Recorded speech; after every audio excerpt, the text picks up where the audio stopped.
Members, good morning. Welcome to the meeting of the panel on transport. We inform a quorum and is also the appointed time. May I call the meeting to order? The first thing on the agenda is information papers issued since the last meeting, dated the 14th of July. There are 7 altogether. 7 information papers issued, some of which the administration has already responded, including one from Mr. Adrian Ho. And Mr. Adrian Ho has also included paper asking for the $2 bus fare bills to be included into our list of outstanding items. Any comments on that, please? Yes. Mr. Yuen. Thank you. Mr. Adrian Ho asked me to say a few words on his behalf, and that is to add this to the list of outstanding items.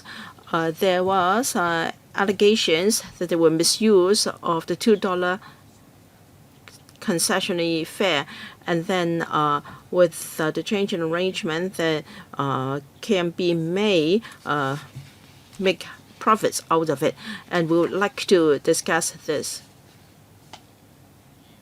Members, do we agree that we can include this into our list of outstanding items? Any objection? No? Then that will be it. If there are no other comments, we go on to the next item, and that is the date of our next meeting and items for discussion. The meeting is scheduled for the 17th of November. We have 2 suggestions. The first is briefing by Secretary for Transport and Logistics on the CE's 2023 policy address. All right, that's number 1 on our list of outstanding items. All right, we will devote the whole meeting to this item, and if there are other items we would like to discuss, we'll see whether a special meeting needs to be convened. Now we move on to the agenda proper. Please invite the administration to join us. And the item is Trunk Road T4 in Sha Tin.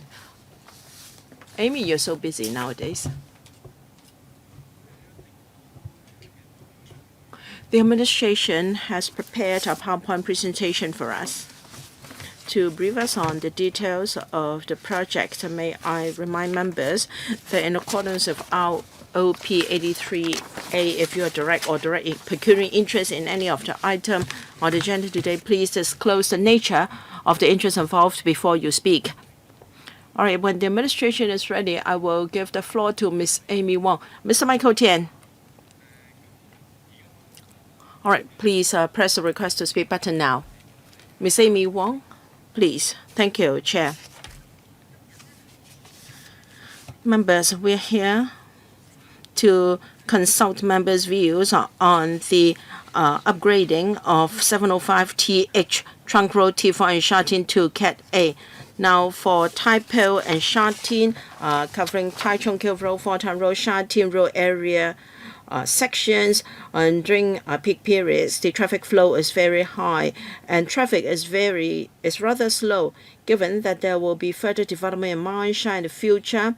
And traffic between Ma On Shan and Shen Mun River and Shen Mun Tunnel Road will continue to rise, and the traffic pressure on these road sections will continue to increase. So we propose to build T4A to link up with the trunk roads so as to shorten the journey between Ma On Shan and also Sha Tin Town Center, so that we can improve the traffic conditions. We will also improve and enhance the pedestrian and cycle facilities.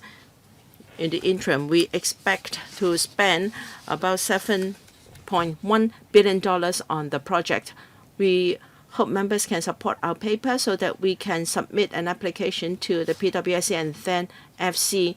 Upon funding approval, we will start works as soon as possible. We expect that in around 4 years, most of the pedestrian and cycle facilities can be completed, and the road works can be completed in 6 years. I now defer to the CE and ED for a detailed briefing. Yes, Mr. Ng from the CE and DD, please. Thank you. Now for T4 road, we want to construct a dual two-lane trunk road of approximately 2.3 kilometers with slip roads connecting Shingmun Tunnel Road, Qingsha Highway, and Shatin Road. Widening of a section of Shatin Road. Now it is going to be a submerged road, and then towards the east, we are going to widen the dual two-lane carriageway to a dual four-lane carriageway to allow residents from town center to benefit from T4. At town center, we have got slip roads on the western and eastern part of town center, so that there can be direct access to Ma On Shan and other areas of the NT. Since this will affect the footpaths across Chek Kong Mill Road, and then we're going to construct elevated footpaths there so as to improve the pedestrian and cycling facilities. I will use photomontages and also a PowerPoint to review on the benefits the works is going to bring and also enhancement measures we have. Now, to travel from Manshan to Shingmun Tunnel or Qingshan Road, there are 4 routes. One is through T6 Bridge, through the Hankai Roundabout to Tai Kines Tunnel Road. And the second is the green route from Tai Kines Road to Tachinko Road, and then Shakmun City 1 to 410, and then Taipo Road. The third route is red in color. After Tai Kines, it will be Shalik Road, Shatin White Road, Shatin Road Committee Road, and then Taipo Road. Understand that some motorists may travel to Taiwan through a Taichung Q Road at Shatin Road Committee Road. The fourth route preferred by motorists is to go through 3 trunk roads and then Line Rock Tunnel Road to Hongmo Road, and then Qingsha Road and slip roads of Shingmun Tunnel Road. Now, all these will go through major trunk roads or carriageways in Shatin, and at morning peak, the journey time is at least 20 minutes. With T4 road in place, it will only take about 12 minutes. That will greatly reduce the traveling time. Apart from shortening the journey time, because they do not have to go into the main junctions and roads of Shatin, T4 trunk road will greatly relieve the traffic load within Shatin. We've already submitted a paper to members to set out the traffic data analysis. I hope you can better understand here. Take 2034 as an example. Without the project, but after widening, now that will cover Taipo Road and Chakchang Street, roundabout Taichung Q Road, Fortan Road, and Shatin Road Committee Road. The VC ratio is already over 1, is in orange or yellow, meaning that there is heavy congestion. When T4 road is in place, the VC ratio will rise to a yellow or green level. That is a very desirable situation, far below the designed capacity. Apart from shortening the journey time and enhancing traffic capacity in this area, the slip roads on both sides will directly benefit residents in Shatin. The alternative route will make use of slip roads to go in and out of Shatin at Line Rock Tunnel Road and Taichung Q Road. Vehicles can leave or enter Shatin through these 2 roads. There can be direct access to Ma On Shan and the northern part of NT. This will further improve the road network of Shatin. This is particularly so for some of the road sections, such as Taipo Road and Taichung Q Road. In case of congestion because of inclement weather or traffic accidents, the flexible road network will greatly enhance the resilience and facility and convenience of the road to provide further public protection. Now, we have already mentioned the benefits of the project. Now, we have to work through two railways and also busy roads. We have done very careful planning. Let me share with you some of our computer simulated plans. Now we'll start from Yuen Tunnel Road towards the east. The connection points have been further moved upstream to improve the diversion effect. We would like to lessen the impact on the residents of Tonglowan village and the hills there. The alignment in the original plan has been further extended to the south to be near the industrial area in Fold 10 to minimize impacts on the environment. However, this has also added to the difficulties of works. Now, in this 30-meter vertical distance, there will be 4 levels of carriageways, and you can imagine how complicated it is. Further east, near the Heritage Museum, the pink arrows are westbound traffic from Lime Rock Tunnel. We have elevated carriageways here to link up with part of Yuen Tunnel Road and Ting Sha Road. The gradients and bends are up to the established standards of the Highways Department to ensure driving safety and comfort. We are going to go over the East Rail, so we will include terms in the contract to ensure the contractor will follow our requirements. For instance, roadworks above the railway can only be allowed during early hours when the rail has closed for the night, so as to ensure the safety of the railway network.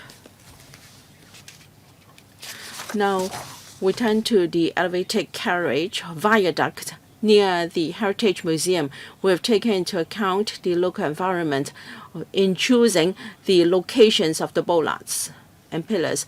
They are mainly on the landscaped areas of the pedestrian pathway so as not to affect the carriageway. We have had a few meetings with the Heritage Museum to work out the monitoring and audit measures during construction to ensure that the collections in the museum will not be affected. There will be lots of monitoring points to avoid subsidence. To address the concerns of residents and to mitigate impacts on noise, air quality, and the environment, the road will be submerged here. From a viaduct, it will be submerged at this level.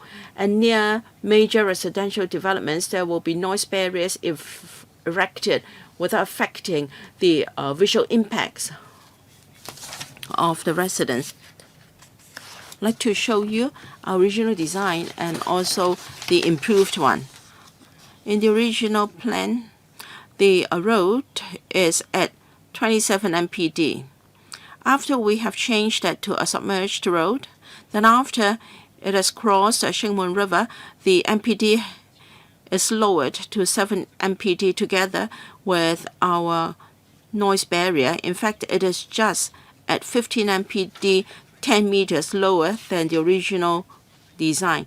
And for large residential developments, the podium are usually 20 mpd, and the first floor is at 28 mpd, and that's why our new plan will not affect the visibility of the residential developments here.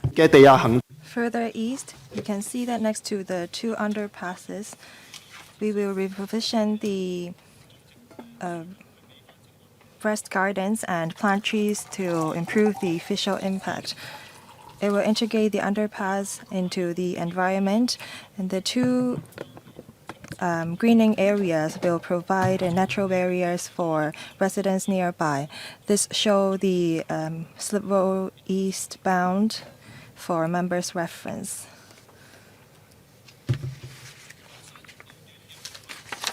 Now we go into the Sha Tin Road. We will widen the carriageway along the Sha Tin Road. We will also put in place new noise enclosures that will alleviate the noise nuisance caused to residents in Pok Hon Estate and Chok Kham Han New Estate. The section of the noise enclosures have doubled that of our original design to achieve the best impact or effectiveness. As mentioned, our roadworks will affect the cycle track.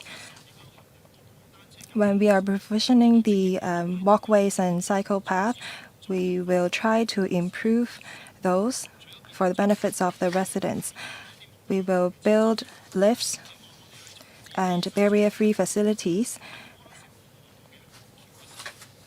When we are constructing the footbridge across the roads, we will also add cycle path on the footbridge.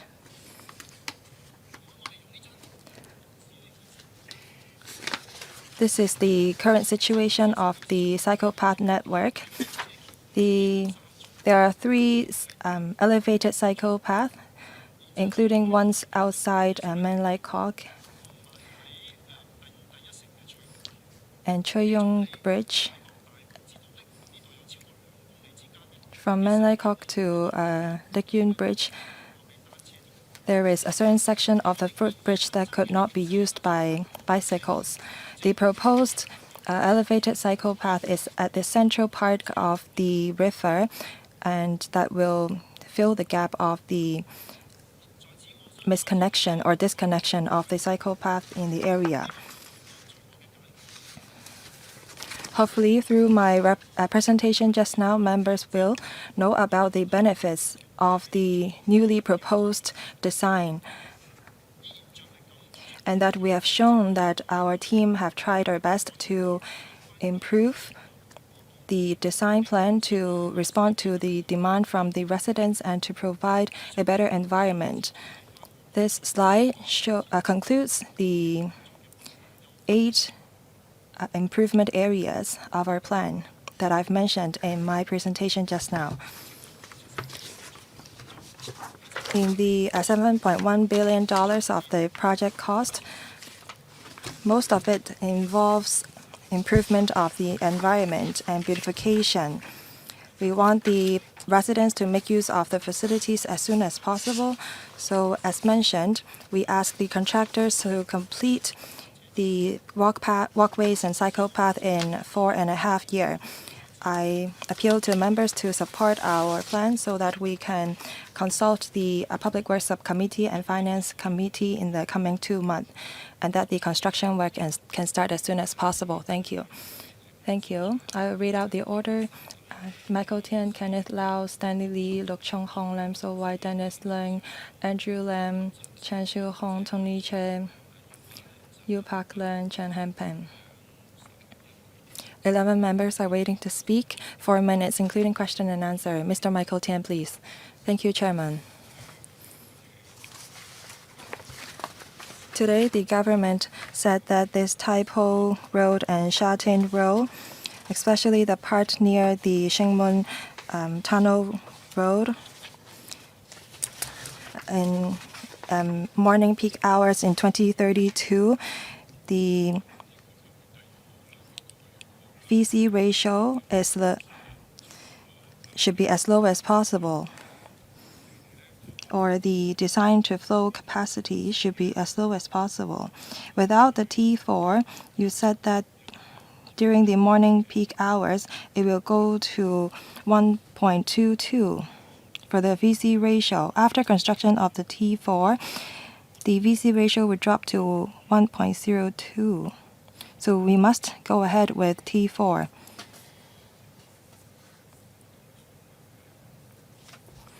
My question is, after construction of T4 in 2034, for the section that I just mentioned, for the VC ratio that you calculated, does it include other projects in the area?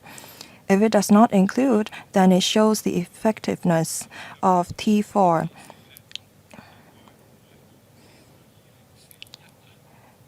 Because if it does not, then in 2041, the VC ratio could be even lower than 1 still, because there will be more traffic flow in the future. If the figure include the expansion project and the additional VC or capacity, then the T4 will only be able to alleviate the traffic flow for 10 years.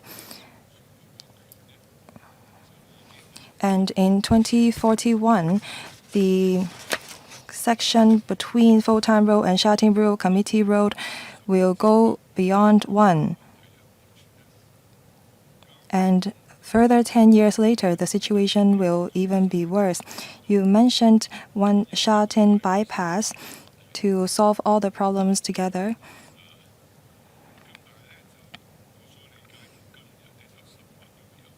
I understand that this Sha Tin bypass is still under study. I believe that it will not be realized by 2041 even.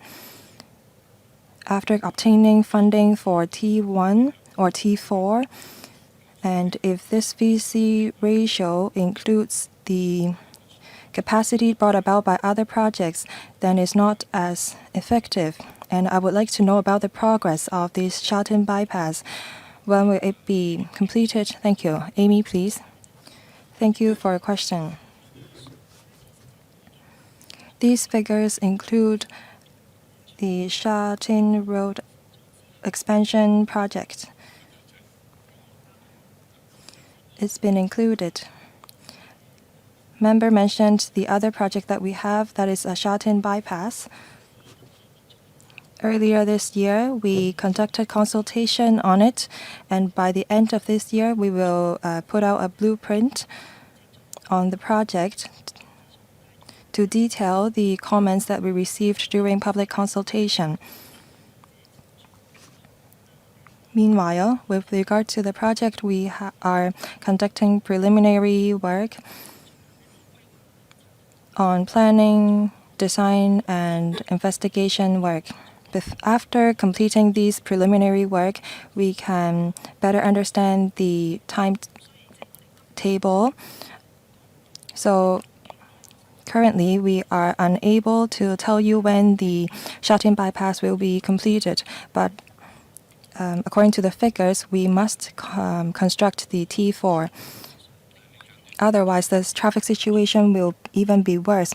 The Transport Department has other temporary measures to alleviate the traffic congestion in Sha Tin District.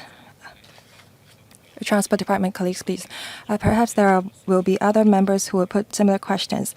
Mr. Kenneth Lau, please. Mr. Kenneth Lau, please. Mr. Kenneth Lau. Thank you. The Trunk Road T4 was proposed in 2005. Over the decade, there are a number of PRH estates and private developments completed in the Passequok area, which has worsened the traffic congestion at Tai Lam. After construction of the Trunk Road T4, it will alleviate the traffic flow between Ma On Shan Town Center, Tai Po Road, and Tai Kern roads.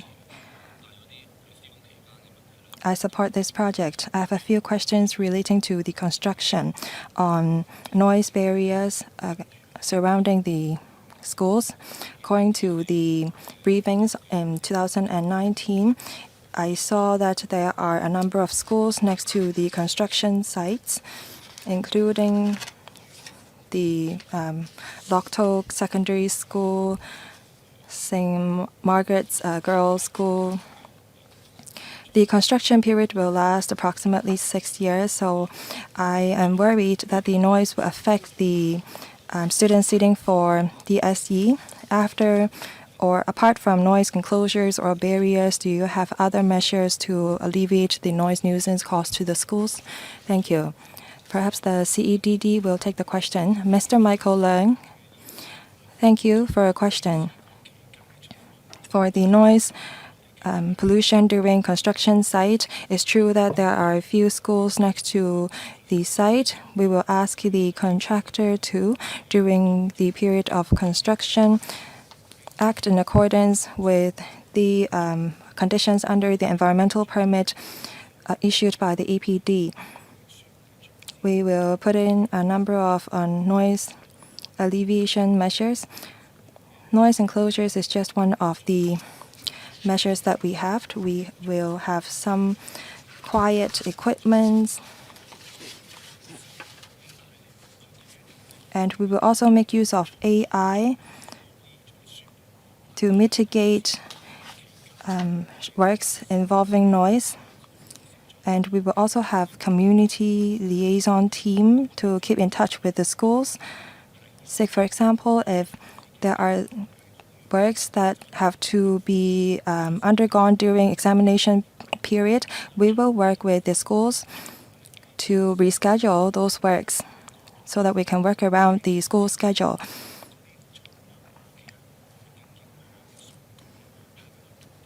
We have a third party that will conduct audit on the environmental impact and noise nuisance during the construction period, and the report will be published online. Thank you. Mr. Stanley Lee. Thank you, Chairman. My team and I have been asking for this trunk road T4 for a number of years.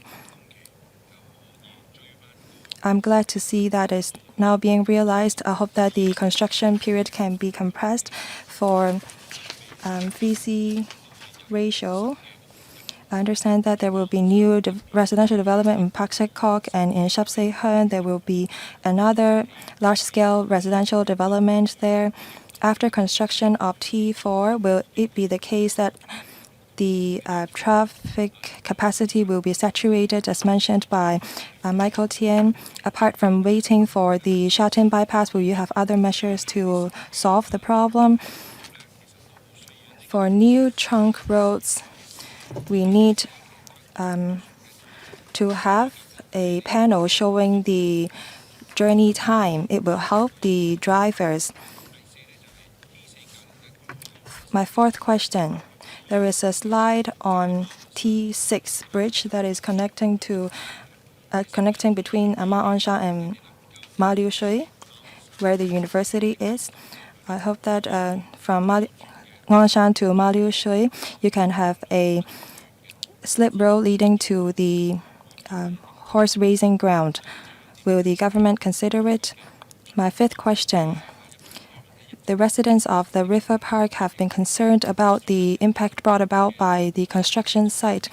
At the platform of River Bank or River Park, you said that is situated at 15 meters. There is actually a kindergarten at the platform that is very near to your noise enclosures. Can you pay attention to the noise nuisance at that area? And will you be able to put in some noise absorbing materials near the road section near the kindergarten? Mr. Leung would first take the question. First, on the works program. In our briefing, we mentioned that the program is going to be rather complicated. We will have to construct viaducts 30 meters above some busy roads. We have to cross both Tuen Ma Lincoln as well as the Israel. So we can only carry out works after the rail service has closed. And then next to the Heritage Museum, we have also comrades. They are they are over 150 meters away from our works areas, but we have to take into account their pattern. Usually at sunset, they'll fly back to their nests. So in dry weather and also during the rainy season, we will lower the frequency of works. Well, I do understand that because I've already read the EIA report. Can you, I want the other questions to be addressed. CNED, yes, the kindergarten. We understand that there is kindergarten on ground floor. During construction, we are happy to set up a community liaison group to see whether headmasters have any concerns to follow up on. Transport Department. And the traffic impact assessment, we've included all known projects, including the widening of the road sections. So when T4 is completed, we can effectively address the situation in the area. As regards road T6 left turn, I can give you information later. Mr. Michael Look. Trunk Road T4 will be next to River Park. And then semi-enclosed noise barrier will be built. Why don't you have a full enclosure instead? Is it because of the cost concerns or the visual impact issues? Because that can further minimize impacts on the residents nearby. Now, there will be one slip road to T4 Road from Tai Wai. However, the Shingmun Road, Sha Tin bound, has only got 2 lanes, and then near Tung Lo Wan, there is only 1 lane. There is frequently congestion tailing back to Tai Wai. Can you introduce improvement measures? Instead of 1, can we have 2 lanes? Because if you don't improve the situation, we are concerned that the congestion may tail back all the way to T4, thereby affecting its function. Since you are carrying out the works, why don't you improve the area I just mentioned? Are you worried about congestion tailing back to T4? CNDD, Mr. Leung. Thank you. I'll take the first question, and the Transport Department will take the second. For River Park, there will be a fully enclosed noise barrier facing this residential development. The other side is semi-enclosed because they are not very close to noise-sensitive receivers. So we have to take into account cost effectiveness as well as the works required. Now, if we look at the traffic impact assessment of CED, with the completion of T4, we will see improvement in the traffic flow. We'll also improve the connection with Shingmun Tunnel Road. I don't think you have directly addressed my second question. That is from Shingmun Tunnel, Sha Tin bound, near Sha Tin Tung Lo Wan, there is only 1 lane. If there is traffic congestion there, it may affect T4. Will you widen the road to 2 lanes or even 3? You should provide reserve capacity in your design to cater for future growth in traffic volume. Do you know which location I'm talking about? Well, the connection between T4 and Shingmun River Road, after we've widened it, we will see whether there is room for the road to be widened as far as possible. Thank you. Ms. Lam So-wai. Thank you, Chair.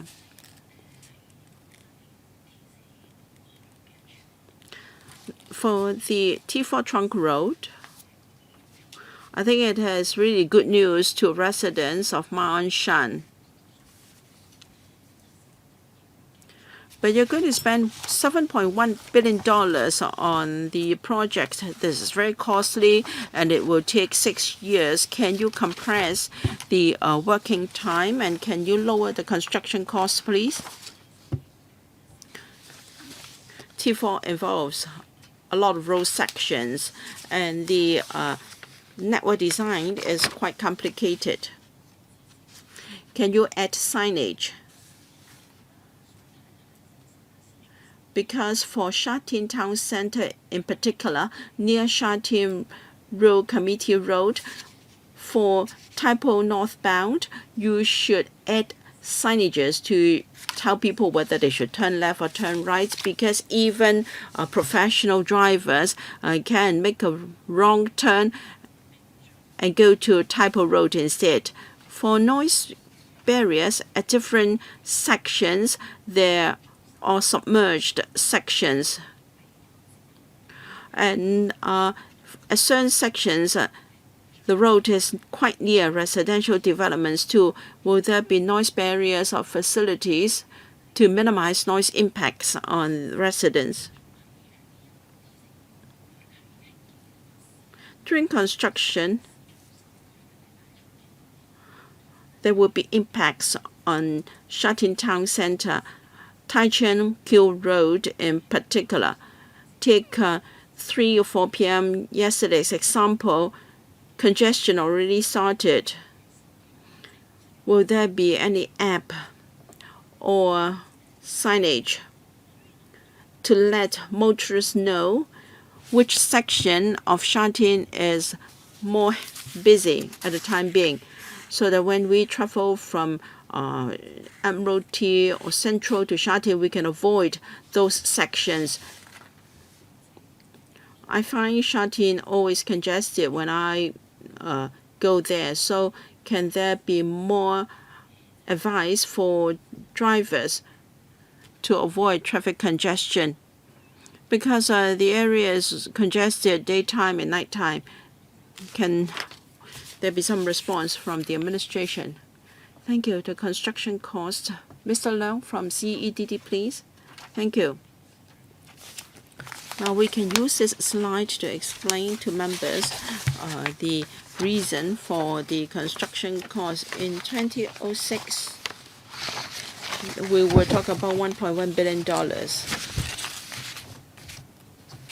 And in the original, we have improved on the original option to address the needs of the local residents.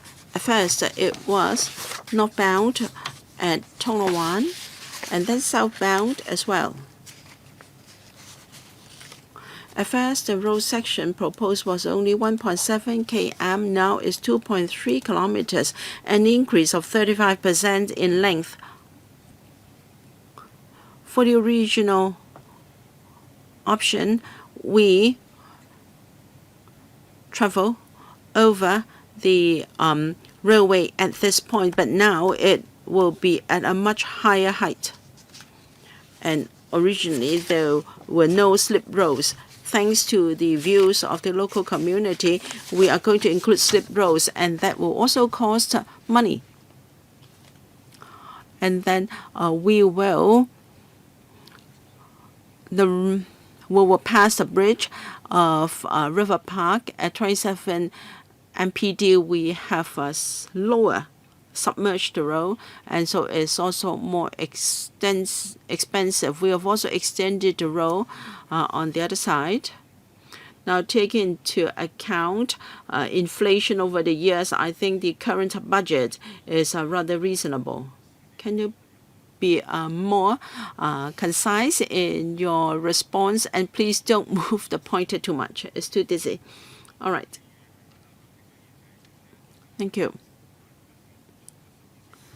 For most carriageways with speed limit over 70 kilometers, we have real monitoring of the traffic speed at different sections, and it can be seen at our e-mobility app, and data are also shared with other apps for use. Mr. Dennis Leung. Thank you. I'm not a member of this panel, and I also support Road T4 because it can really ease the heavy traffic in Sha Tin. And I thank the department for meeting with us yesterday to heed our views. After the meeting, I had a few questions. Now, T4 will pass Israel. Now, because you don't want any disruption to the service of Israel, you can only carry out works at night. But we have seen works on the superstructure of many MTR stations with the railways in operation. Construction activities are happening. So I can't understand why you have to wait until the railway service is stopped before you can carry out the works. Can you protect the railway to allow you to carry out the works even during the daytime? And you are building viaducts. Traffic below the viaduct will continue. I'm sure you have measures to allow this to happen. If you can do the same to protect our Israel, then you can complete the works earlier, and I think the cost will then be lower. On page 10 of your slide, I thank you for giving us a comparison of the height of the carriageway. Now you have a cycling bridge. I cannot see it here. So for the 50 mbd, is it the height of the cycling bridge or the ceiling of the noise barrier? Now, if the height of the bridge is too much, I'm afraid the gradient is too much for cyclists. Because you haven't shown us the height of the bridge here, I'm worried that cyclists will find it difficult to go up the bridge, and it's also dangerous for them to go downhill. And from Shingmun River exit to Taiwan, now it is a 2-lane carriageway. The left lane is for Taiwan, and then it will become 1 lane as the road enters Sha Tin. If there is too much traffic going to Sha Tin, that may affect the traffic from Taiwan to Ma On Shan. So I hope you can expand or widen the road to a 3-lane one to enhance the capacity. Mr. Lam, please elaborate on the cycle track. Perhaps I make use of this slide to explain about the height of the cycling bridge. As mentioned, we will expand the bridge. That is how we include the walkways and the cycle track to the bridge. There will not be any slope climbing. As for the relationship with the East Rail, we have conducted analysis together with the MTRC. Even if we put in place temporary measures, they will have to span across the railway. So rather than imposing temporary measures, we would rather just directly construct the bridge there. That is a more cost-effective way to take forward the project. Thank you. Mr. Andrew Lam. Thank you, Chairman. For this trunk road T4, over 20 years ago, we already identified such need for the trunk road in terms of traffic capacity. In 2006, the estimation was $1.1 billion. In terms of the cost, the project was suspended because of many objections received.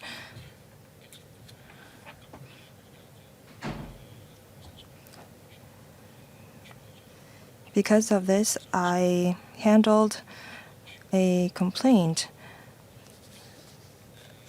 concerning similar objections. The questions put forward by the members alleviated my concern because I understand that there is a community support for this project.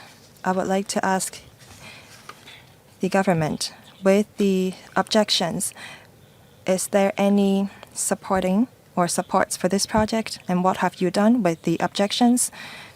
If we further delay the project, then it will further increase the financial burden of the government and in turn the society.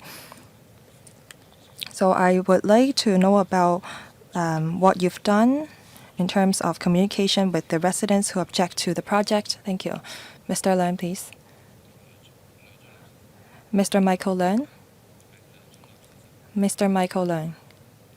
Chairman, perhaps I talk about our communication first. Before Gazetto, we had 13 meetings with the residents, including the residents of River Park and the Sha Tin New Town, Chan Tai Ok, Hilton Centers, Bird Watching Society, Manlai Court, cyclers, scenery garden residents before we gazette the project. We also obtained support from the Sha Tin District Council. We received comments on the slip roads and the noise barriers next to Pokon Estate. During construction period, we will establish community liaison groups to keep in touch with residents of the River Park and the Scenery Garden. They can participate in our meetings to tell us their concern on environment and buildings.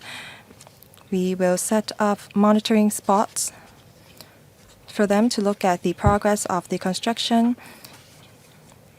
If they are willing, we can put in some temporary monitoring spots at their residential developments so that we can monitor the impact brought about to them because of the project. We will keep in touch with the stakeholders. Thank you. Anything to add? No? Mr. Chan Xiu-hong, please. Thank you, Chairman. I, in principle, support the construction of a trunk road T4 in Sha Tin to provide a direct route connecting Shingmun Tunnel Road and Qingsha Road so that vehicles can go from West Kowloon to Ma On Shan without using the local roads of Sha Tin to alleviate the traffic congestion of Sha Tin. Other members and I are concerned about the cost of the project and the impact caused to stakeholders and residents nearby. I hope that the government will monitor the construction progress so that it will not cause noise nuisance and safety hazards and land subsidence, which will impact the residents. Mr. Andrew Lam and other members, together with myself, have been receiving comments from local residents and people who are concerned. We receive one every 2 to 3 days. I try to put myself in their shoes. They object to the trunk road because they think that it is a waste because it will not alleviate the traffic congestion of Sha Tin. And you have explained about that. You made use of the red and yellow arrows showing the alleviation of traffic congestion. And other objections include impact cost to Sha Tin residents, because along the roads of Sha Tin, there will be noise caused to the residents living near the trunk roads. And in the PowerPoint slides, I see that you try to respond to the issues. And I'm glad to hear that you have community liaison groups to keep in touch with the stakeholders so that a consensus can be reached. I believe that infrastructures have to be completed. We have more people in the Sha Tin district, so it's necessary to improve the traffic infrastructure. I would like to ask about the cost of the project. As mentioned by Mr. Andrew Lam, in 2006, the project was estimated to cost 1.1 billion, and now it cost $7.1642 billion, which is much higher than the cost in the previous proposal. In the paper, it says that the cost is higher because of the difficulty in construction. You will submit the project to PWSC and Finance Committee. I hope that the administration will set out the difficulties in the construction progress, particularly with the section spanning across East Rail and to ways to cope with land subsidence. Do you have any figures? And I would like to know the part of the project that cost the most. I, in principle, support the project, but if the project is too expensive and is higher than the average cost of projects of the government by too much, then I will have reservations. Mr. Lang, please. With regard to the difficulty in terms of construction, it involves the section near Chun Tai Oak and the River Park. Because this is an underpass that is 900 meters in length and is next to some Grade 1 historic buildings. So we have to be careful with our construction so that we will not damage the historic buildings. And we also have to protect the egress and the east rail. The elevated carriageway and the underpass constitute a large part of our project cost. We have considered some other measures, say for Central Kowloon Road, 3.4 kilometers are viaducts and underpass. Their estimation is similar with that of ours. As mentioned, we do tendering in parallel. We have already gazetted the tenders. This $7.1642 billion show the tenders that we have received. The contractors have taken into account the difficulties in the construction, and that's the price they provided. I hope that in the PWSC they will show the price of the tenders received and the reasons for which part of the project that is more expensive than the others. Thank you. Next, Mr. Tony Che. Thank you. I have two questions. For this trunk road T4, it was planned approximately 20 years ago, and a proposal was submitted. There were objections, so it was put aside. 15 years later, in 2021, there was an improved proposal. Can you explain why you submitted another proposal only 15 years later? Is it because that there is not such an imminent demand for the traffic alleviation measure? Because you took over 10 years to propose an improved proposal or plan. Can you explain to us? I do not live in the Sha Tin district, so I do not understand. If you said that it's necessary to construct a trunk road, why could you wait so long before you propose this plan? My second question. You have much information on the construction of the trunk road.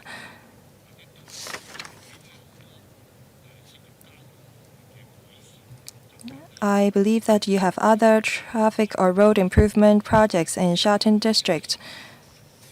If you do all these improvement works in parallel, will the Shatin District turn into a large construction site that affect residents' commute?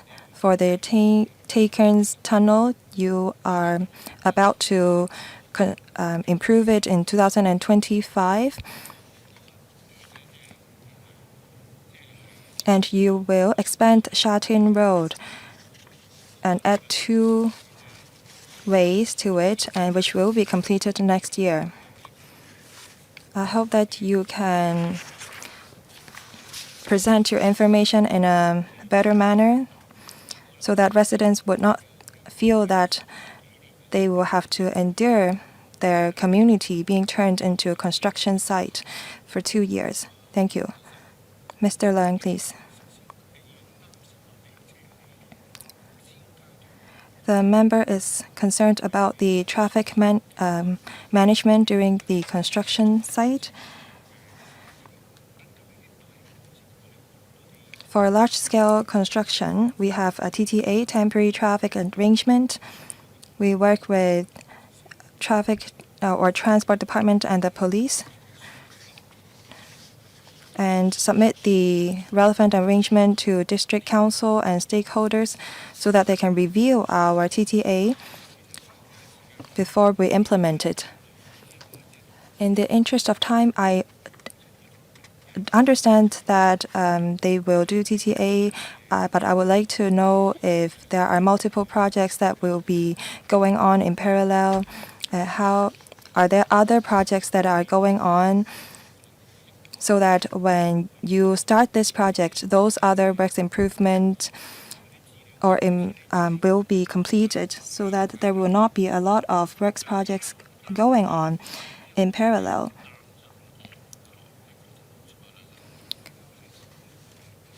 Perhaps I add one more point. The large-scale construction concern the expansion of the Shatin Road. After that, T4 will start construction. The 2 projects will not overlap.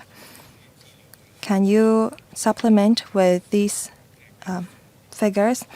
And why did you propose another improved plan 15 years later? Is it because it's very complicated? Perhaps you should give us an overall picture of the improvement projects in Shatin, in PWSC. Please provide us with relevant information next time. Thank you. Next, Mr. Yu Pak Len. Chairman, I received a letter from the incorporated owners of the river park from the presentation of the CEDD.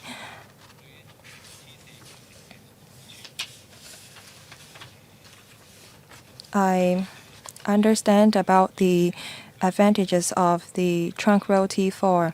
I live in Shatin myself for over 20 years. I've witnessed the change in terms of traffic conditions in Shatin. It was proposed in 2005, which was objected by the Shatin District Council.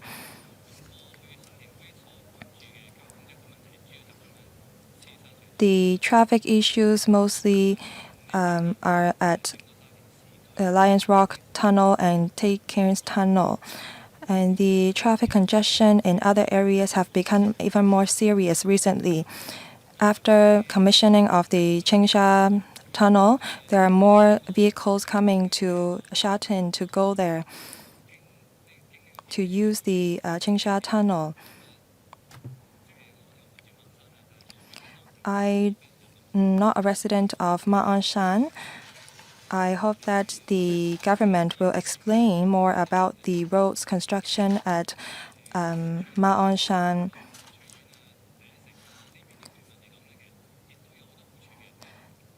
For the three carriageways at Ma'anshan, they will benefit the residents there. I hope that you will explain more about the benefits and advantages. The design of carriageway is very complicated. I consulted the expert next to us. After construction of T4, can you go from Changsha Tunnel directly to other parts of Kowloon? If that's the case, then a lot of people will benefit so that I can go directly to the airport to the West Kowloon without going into Sha Tin or Homeway Cook Road or Taichung Q Road. There is great improvement in terms of journey time. I hope that the government will do more explanatory work.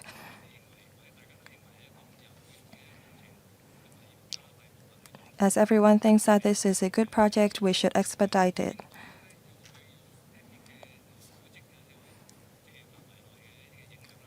There will be certain impact costs to historic buildings. I believe that there is concern with the construction.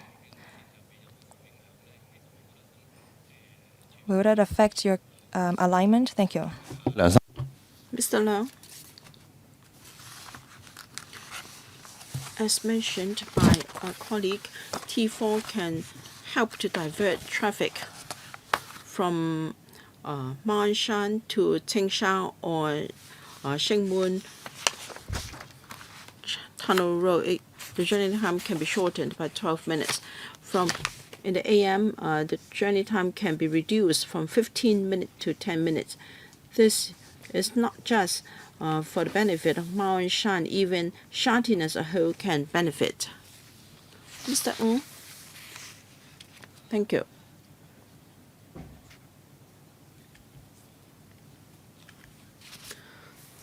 Now, for the historic buildings, there are two concerns. First is the Heritage Museum. We've had a number of meetings with them to work out measures, and we will set up 80 monitoring points. Another Grade 1 historic building is Sangdai Oak. For the remaining historic buildings, the grading is lower and they're also farther away from our works. It's just that for the heritage impact assessment, we have to cover a radius of 300 meters. Tumpai Oak, there we will have more than 40 monitoring points. And we will also have slip road for eastbound. Their excavation will be limited, so we will be able to manage. Will there be any impact on footpaths and cycling tracks? We will minimize the impacts. There will be diversion. It's easier to divert these tracks, and we will try to divert it. Then distance may a bit lengthened. I have to control time. We still have Mrs. Regina Ip, Mr. Lowai Kwok, Mr. Chen Han Pen, and two members want to have a second round, perhaps 2 minutes each. I will draw a line at this. Mrs. Regina Ip. Thank you, Chair. We have discussed T4 for a number of years. It was first proposed in 2005, and I understand that a lot of public consultation has been done, and they have also consulted residents of River Park. However, the project is rather costly. The preliminary estimate is $7.16 odd billion. That is your estimate. Do you think there will be any project overrun, and can you complete it within the program? Because for large infrastructure projects, it was rather common to see cost overrun as well as delays. All right, the challenges of the works. We have compared similar projects such as the Central Kowloon Trunk Road. It has got 3.4 kilometers, similar to the situation of T4, involving railway projects and also underpass. And the project is more or less the same. And we have already done some tendering, and $7.1 billion is already the tender price we received. So we believe we're quite confident. We have just completed the Cross Bay Link. It was completed within budget and on time. Thank you. So you use the tender price you received. Mr. Mac Tai Kwong of the Development Bureau told us that there was a mechanism for the project cost to be adjusted upwards or downwards. Will that mechanism still works? We have so many works in the pipeline, including 3 railway projects and also the artificial islands. How is your mechanism going to work to contain the project costs for this? Well, the mechanism to revise the project cost upwards or downwards. Now, if the price of raw materials has increased, then there will be room for adjusting the cost. We believe $7.1 billion will be sufficient to take care of price fluctuations of raw materials in the coming 6 years. Is that just raw materials? What about wages? Well, we have already assessed the movements of raw materials, wages, and also plants. Dr. Lo Wai Kwok, I speak in support of Trunk Road T4. After many years of development, the population of Sha Tin is quite substantial. And we've also got a few tunnels there. On the 2 sides of Shing Mun River, we need to further improve the situation, and T4 is an important infrastructure, so I support the road. My concern is positive impacts and nuisance to the local community during construction.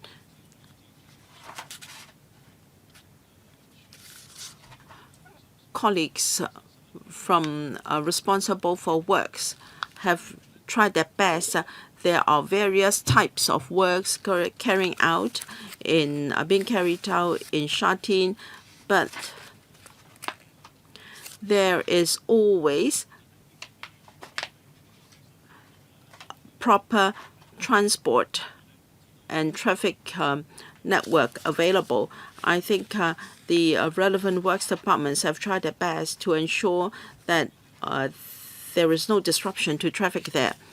I hope they will continue to use this spirit to come up with a plan to avoid disruption to traffic and mitigate noise and other nuisances to the community. I want to underline the importance of this aspect. Another topic, perhaps wider than the scope we are discussing today, you may not be able to answer it now, but please think about it. No matter how hard you try to improve the situation, the traffic congestion in the south-north direction from the eastern part of the NT is a big problem. I understand that the government is trying to put together a plan for our discussion. Tolo Harbour Road is the only one we have and is always congested. Now, congestion starts at Tai Po Kau now, even before we reach a major residential development. The situation is rather undesirable. You may not be able to provide an immediate answer now, but I hope you can share with us your preliminary idea as early as possible so that we can pull our wisdom together and think of a solution. They're all concerned about the need for a bypass. Amy, I thank members for their support. During the construction stage, we will continue to follow our established practice, and that is to minimize impacts on members of the public. And as for the north-south carriageway, we are going to publish a transport infrastructure blueprint towards the end of the year. And we did a public consultation on the construction of Sha Tin Bypass earlier this year. We will give the community a full account of our thinking covering Sha Tin Bypass when we announced the blueprint. Thank you. Can we have slide number 3, please?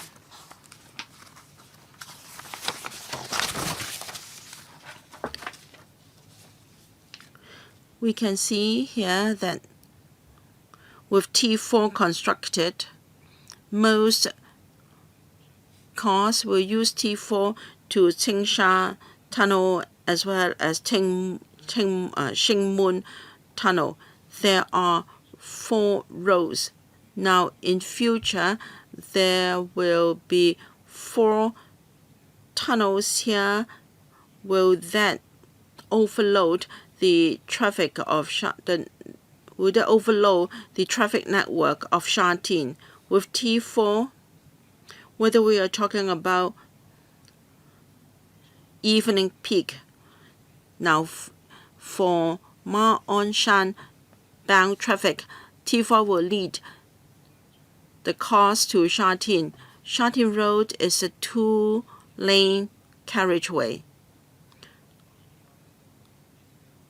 For Ma On Shan bound traffic, right now, cars may choose Fortan, some may use Tai Po Road, some may choose a Sha Tin Rural Committee Road.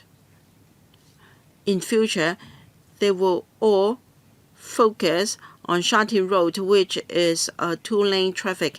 Do you think it will be able to cope if we spend $7.1 billion just to create another bottleneck?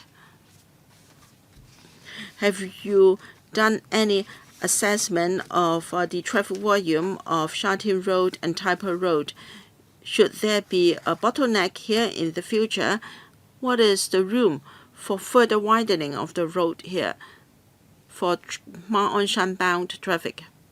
Mr. Wong Kwok Leung. The junction of Sha Tin Road and Qingsha Road, at morning peak there is some congestion. With the completion of Trunk Road T4, it will be widened to a dual 4-lane carriageway instead of 2-lane. There will be sufficient capacity to receive traffic from Tai Po Road. Which part of the road will be widened? Is it included in the scope of works here?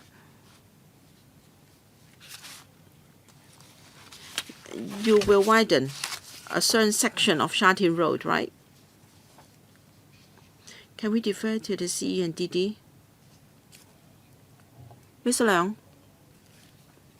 at Pok Kong, as my colleague said, it is now a dual 2-lane carriageway. It will be widened to a dual 4-lane carriageway. There will be sufficient capacity to cope with the additional traffic flow. River Park has written to LegCo time and again to express their concerns. Now there is no major structures near the development. Very soon there will be a carriageway with a noise barrier, and is visually not so pleasant to have a bit noise barrier there. What will you do to address that? Thank you. As mentioned by my colleague, we have lowered the MPD of the noise enclosures. For greening and beautification works, as you can see on the slide, this is the scene from the perspective of the platform of the river park. If we can put some greening to improve the visual impact, we will try to do that. Okay, perhaps you look into whether you can do such greening. Before I drew the line, I saw that 2 members would like to have a second round. Now, Mr. Stanley Lee, 2 minutes, please. Thank you. I have a follow-up question. I would like to elaborate on this project on behalf of the government. Some members ask why this project was delayed for many years. I was a member of the Shelton District Council at that time. There was members from the opposition camp in the district council that objected to the proposal. That is why the trunk road T4 was delayed. In December, we have an election upon improvement of the district governance system. Hopefully by then we can put the district council back onto the right track and that this project can be taken forward as soon as possible. I hope that the government can catch up. Will you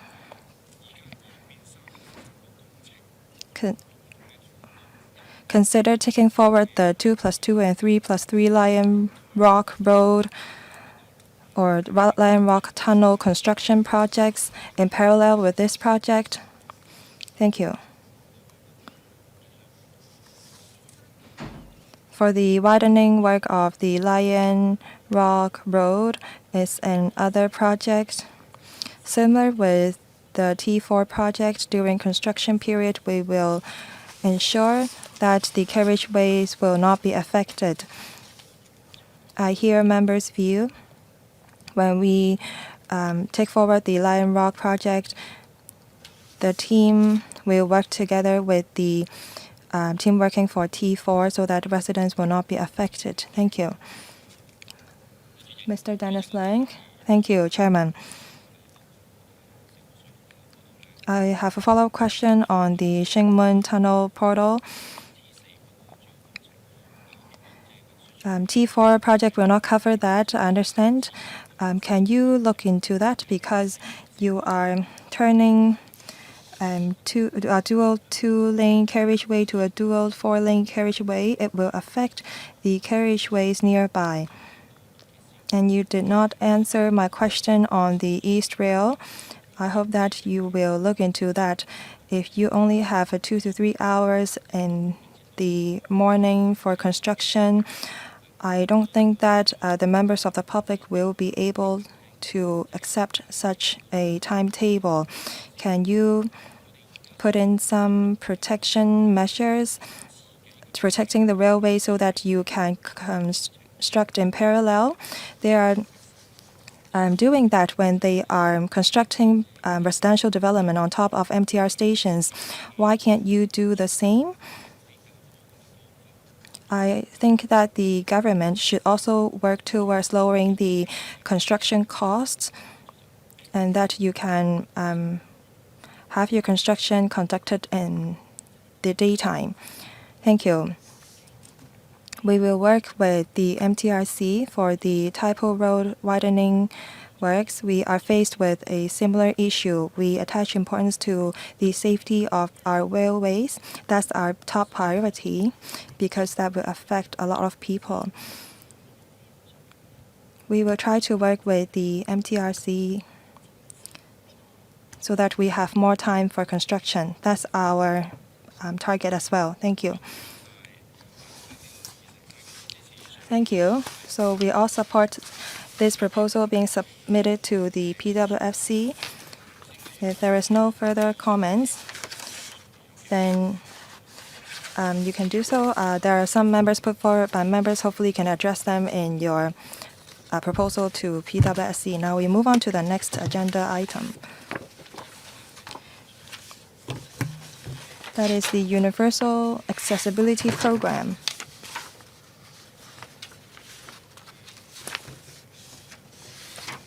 If you would like to put questions on this item, please press the button now.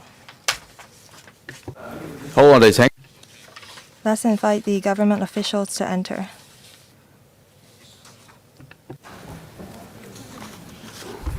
我會先呢，就等政府準備好。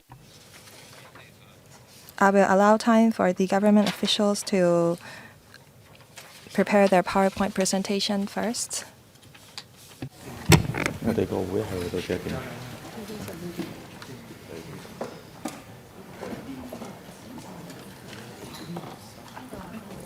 你個位坐邊坐得？我呢邊得，OK，唔該。夠啦，夠時間。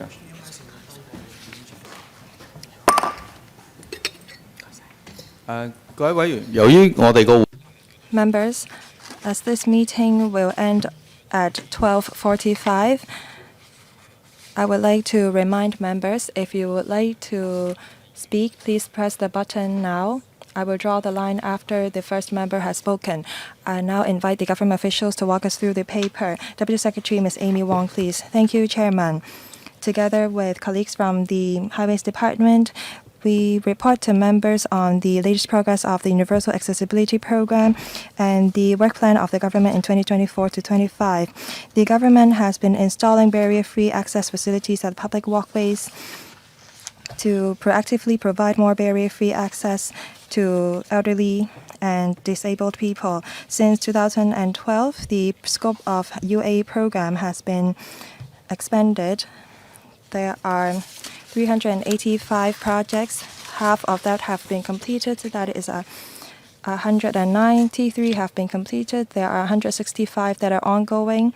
The Highways Department will continue to take forward the remaining 27 items.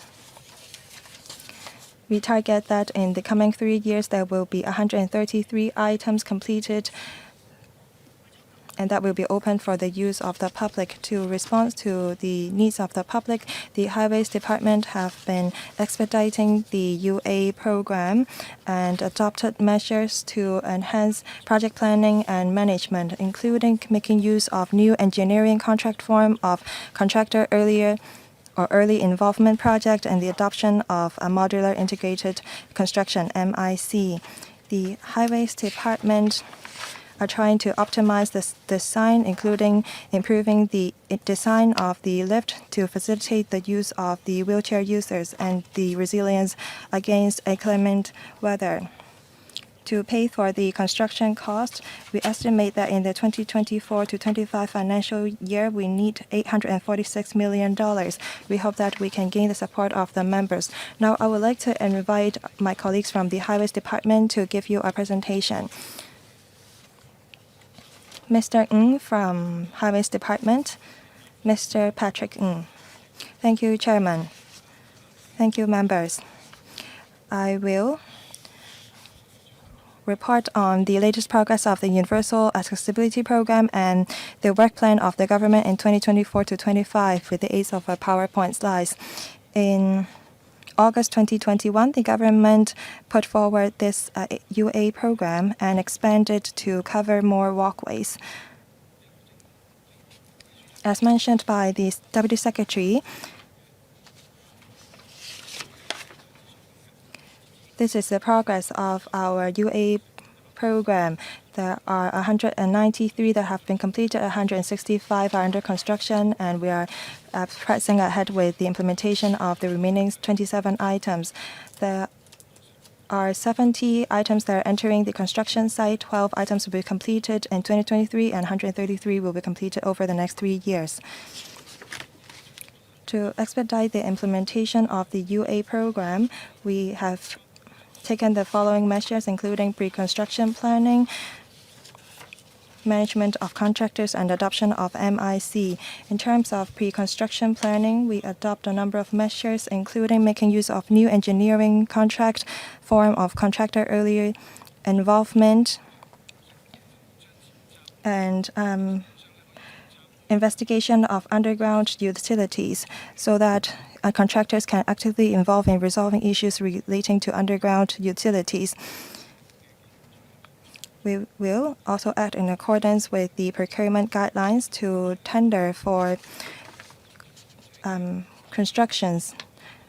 We will consider the past performance of the tenderers and the financial capability of the tenderer, as well as the reasonableness of its bid, so as to assess whether the successful tenderer is fully capable of completing the works. In accordance with the progress, workmanship, site safety, environmental protection control, and resources, we will assess the performance of the contractor on a quarterly basis. We will supervise the projects during the construction stage to ensure that contractors fulfill all contractual obligations. If the contractor's performance is found unsatisfactory to an extent that adversely affects the overall work's progress, we will issue warning letter and urge the contractor to deploy resources to improve the progress. We will also work with the consultant and contractor to explore rescheduling of the construction procedures and other delay recovery measures with a view to completing the works as soon as possible, and the unsatisfactory performance will be reflected in the performance report. If the situation persists, we will take appropriate regulatory actions against the contractor with the Contractor Management Handbook and relevant guidelines, including suspension from tendering for public works or even removal from the list of approved contractors for public works.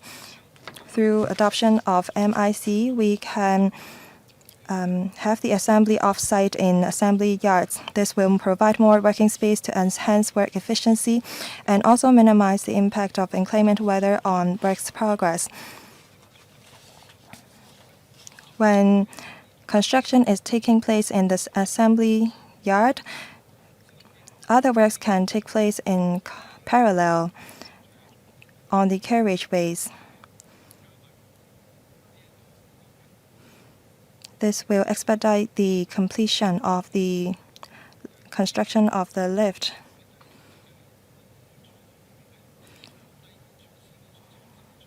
It will also reduce the noise and dust generated by on-site construction by relocating the assembly work from public roads and roadsides to assembly yards. And it will also minimize the impact on nearby residents and pedestrians. These pictures show the process of MIC. We will move the MIC or prefabricated models from the assembly yard to the construction site and install the parts on site.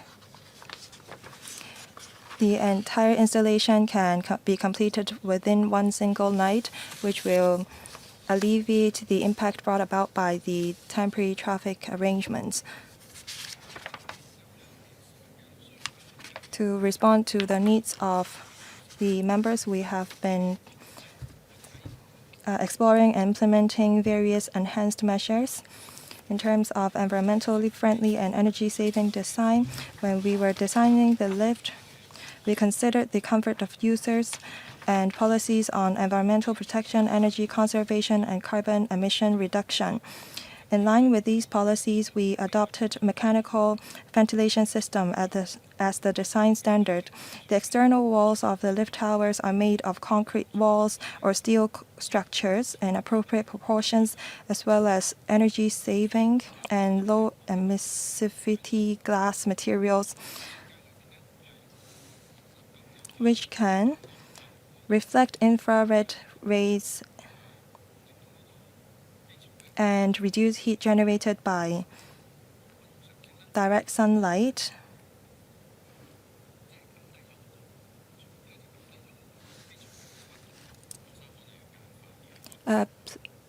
Please simplify your presentation. Okay.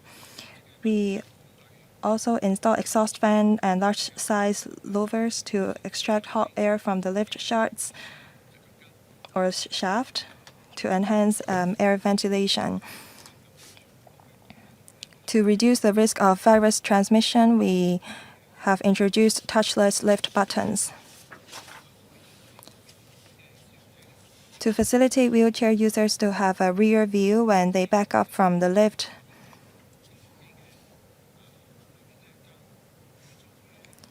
We install reflective panels inside the newly constructed lift so that wheelchair users can observe their surroundings to reduce possible hazards due to blocked sightline.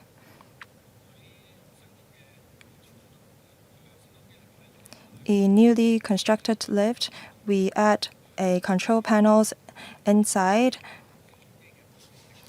or on the side walls to facilitate wheelchair users. In this slide, we can see that to cope with inclement weather, we have improved our design. We have added water sensors and lift homing equipment so that the lift can return to the high level to mitigate the impact of flooding.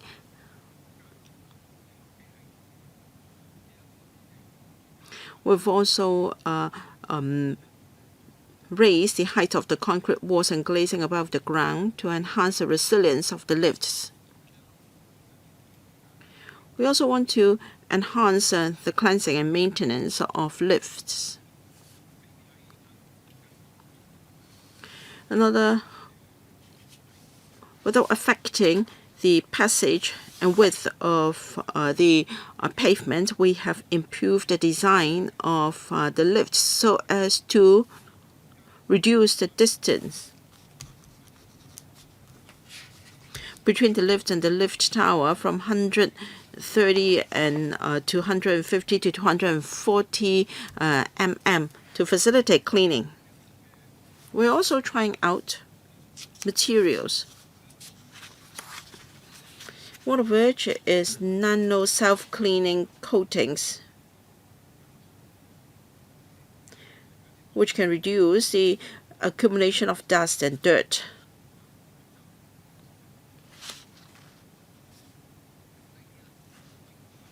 We can also lower the cleaning cost. Last,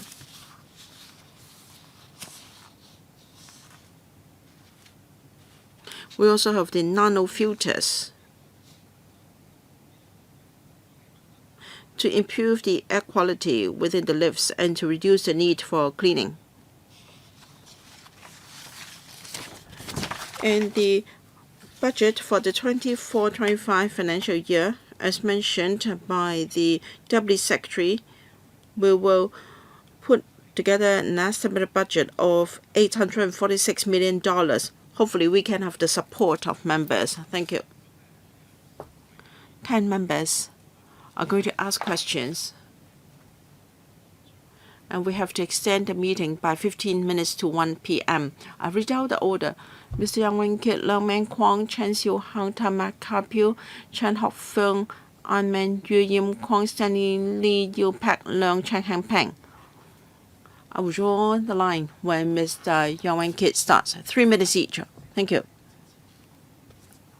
I support the funding application, and I must commend the departments for the Universal Accessibility Program, UA program. Many Gaifongs have asked me to commend departments responsible for implementing UA program because that has improved their mobility and accessibility. Still, there are things for the department to follow up on, including some locations at in Kowloon Central, where I serve. I have seen slippage in works in Yuen, and also on Tai Sin. The works are being carried out by the same contractor because they have run into financial problems. We were told that in vetting tenders, you will look at the financial capability of tenderers. It turns out that several projects under the same contractor have seen slippage, and for some, there is also wage default to some of the workers. So what measures do you have to prevent such things from happening again? Management of works. Mr. Ng, in terms of management of works, yes, recently we have observed undesirable performance from the said contractor.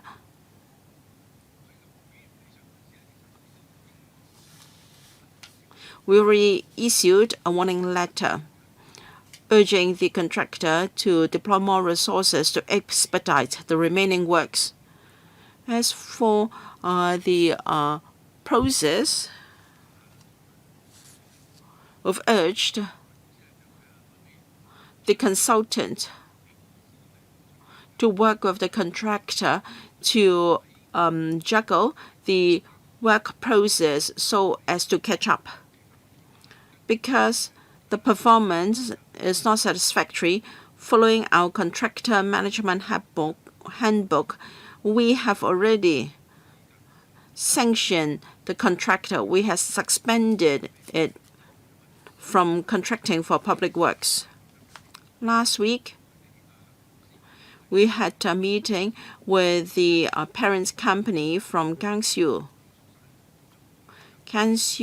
Construction Consortium Limited. We had a meeting with the general manager, asking the company to deploy resources to complete the works as soon as possible. The parent company understood our concern and promised to give us a written reply by today.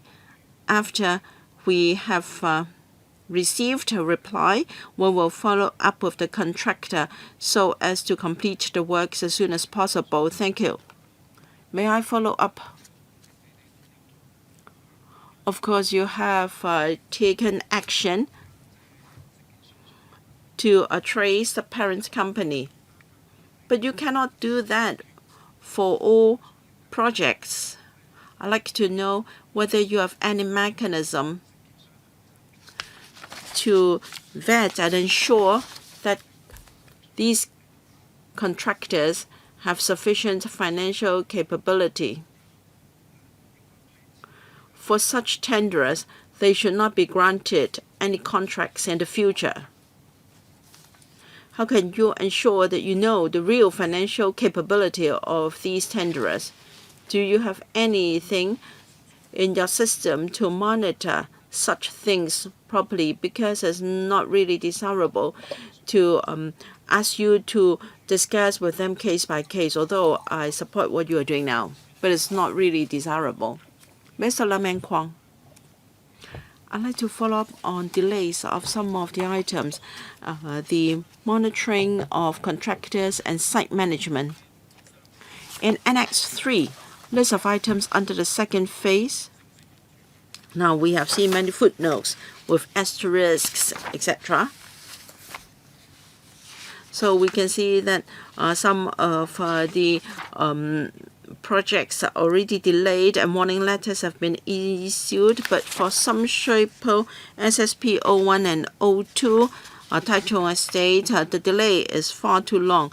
In October 2022, the Transport Department report mentioned that in the first quarter of 2024 or the fourth quarter of 2024, for another project, it will be completed. That now we're told that it is under review and you have no idea when the works will be completed.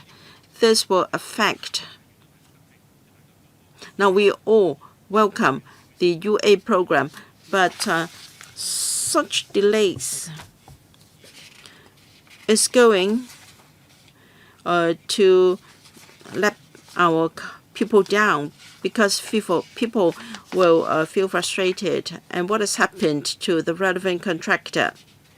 Is it the same kind of problem faced by other contractors, or poor management, or financial problem? In really serious cases, can you change the contractor? I just mentioned SSP 01 and SSP 02 Tai Hang Tung Road. The project management is really poor. Works have suspended, and we have asked FEHT to check. There is stagnant water, mosquitoes, and pests. We haven't seen any improvements. Our party members from the district have complained time and again. They have asked departments to help.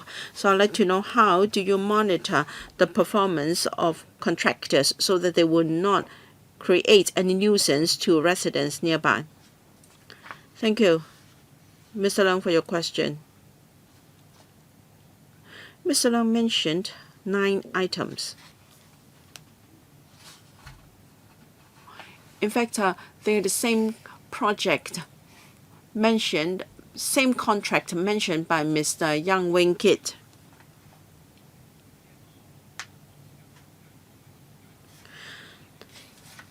The tentative completion date is still under review because we haven't got any definite answer from the contractor as to when they can provide more resources to complete the works. After we receive the written reply today, we'll continue to liaise with the parent company. Hopefully, works can resume as soon as possible for early completion of the remaining works, so the lifts can be used by members of the public.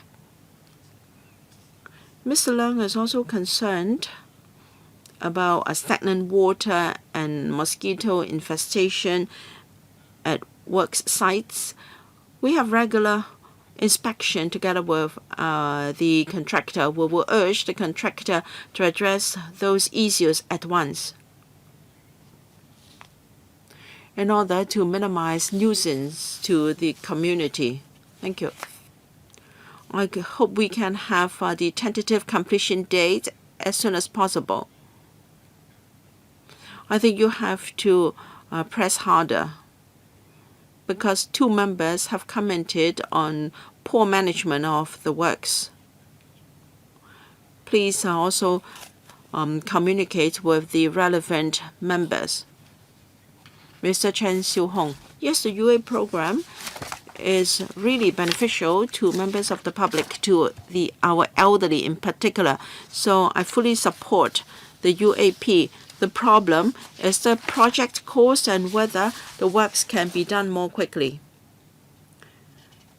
The transport panel arranged with the administration to visit the MIC yard for the lifts. We observed 3D printing and we observed the assembly of the modules, and we understood the benefits of MIC.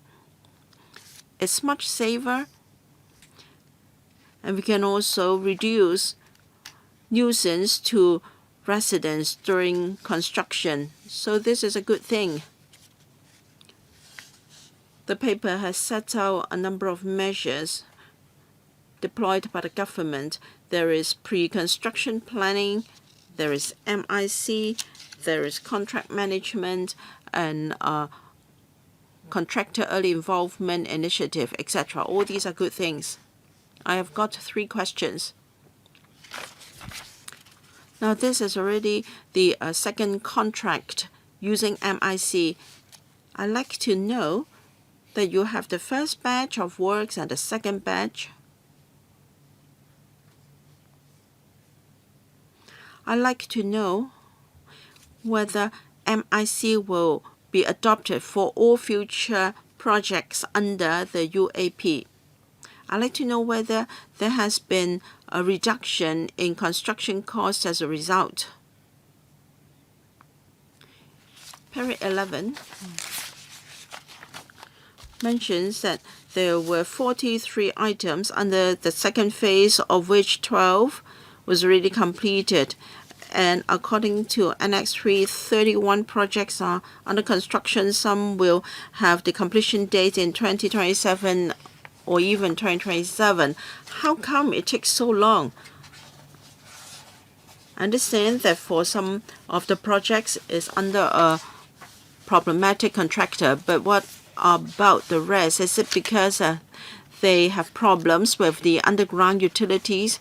If so, what are there any suggestions from the administration to address this problem? Another question is about project management. This is a hypothetical question. Is there any fallback on the part of the administration, assuming that the written reply from the contractor is not favorable? Of course, you cannot allow the project to fall through. Do you have any plan to commission another contractor? That means a further delay of even 2 years, but there is no choice, right? Mr. Mr. Ng, please. Thank you.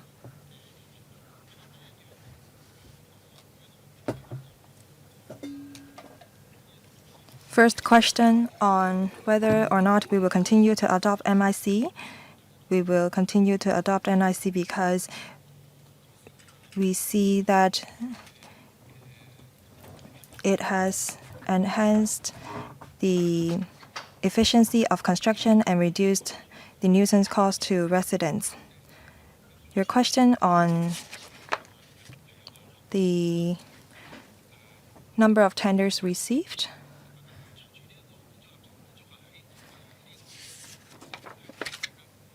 With the adoption of MIC, hopefully we can have a lower MIC cost in the future. In terms of public utilities, as mentioned, we adopt pre-construction planning to look at the locations of the underground utilities. Your third question on whether or not we are prepared if the parent company gives an unsatisfactory reply, we do have that. Thank you. Next, Mr. Tang Ka-piu. Thank you. For Lok Wah community in Kwun Tong, there is a good news. There is a lift with ramp there that will be commissioned very soon.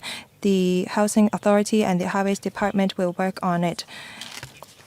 We have 3 phases and a special scheme under UA program. For lift with ramps, will it become a part of the UA program led by the Highways Department? Will it become a standard design? You are talking about places with slope, correct? For there are a lot of them in Lok Wah Estate and Kwai Chung. I see that you're working on Kwai Chung under Phase 3 and the special scheme. The Kwun Tong District Council concerns about the United Hospital area because it's now under expansion, which will be completed very soon. Will we have more lift under UA program connecting Sao Mau Ping Road? Some members of the public have visited the location. I don't see the area being included. The land is not privately owned, and there is significant public demand for it, but the project is not covered under the UA program list. Will you consider including it? My last question. You have launched this program in 2012.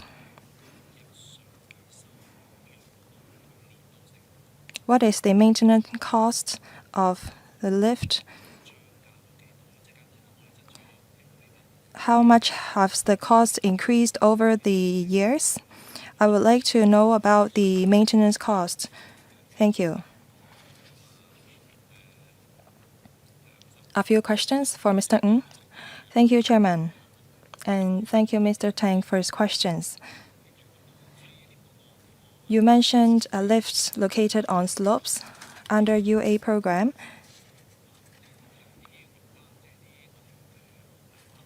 We do have, or we mostly covers lifts next to carriageways. For lifts located at elevated areas, they are not covered under UA program, but other public works program. Will you consider including it under the UA program? I think it depends on the cost, correct? Yes. It's not particularly expensive, Chairman. Your question on whether or not we have a barrier-free lift at United Hospital, perhaps Mr. Zhang will supplement. We need barrier-free for slopes near the United Hospital. So we have no such plan currently. For cost of maintenance, it cost $300,000 per lift per year for maintenance. That's the current cost. Well, what was the cost at the initial stage of implementation of UA program? It was similar.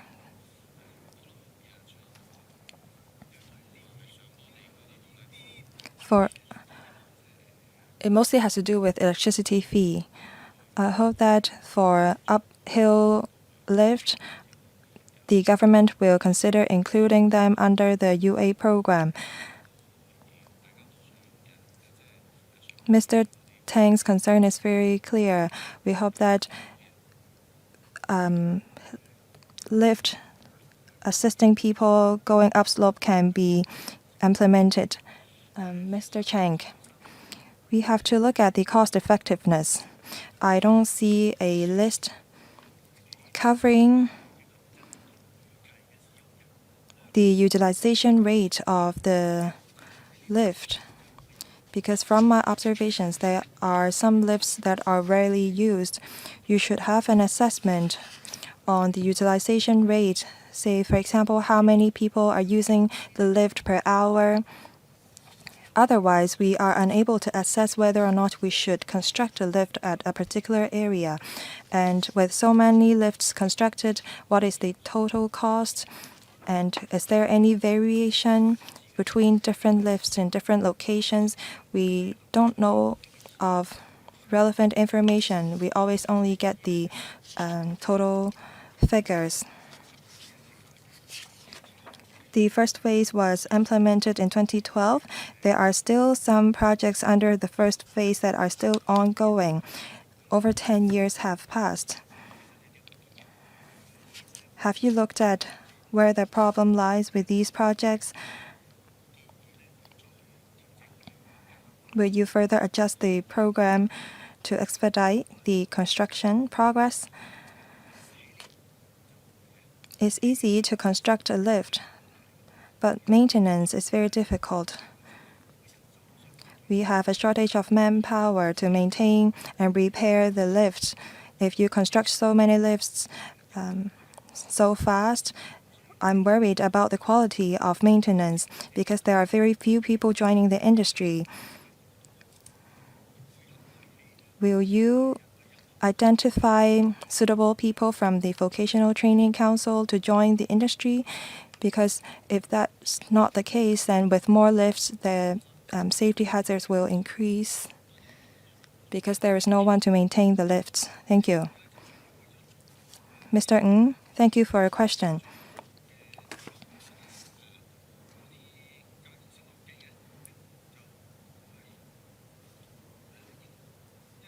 For the lifts constructed under UA program, we mostly want to facilitate the wheelchair users to make use of public walkways under an equal opportunities principle. We don't just look at the utilization rate. Mr. Chen is concerned about the average cost. According to our past experience, it's mostly cost $13 million for constructing a lift. For repair and maintenance, we have 60,000 lifts in Hong Kong overall. We are only adding a few hundred to it under UA program. So in terms of manpower for maintenance and repair, it doesn't cause too much impact to it. There are still a few that have not been constructed under the first phase.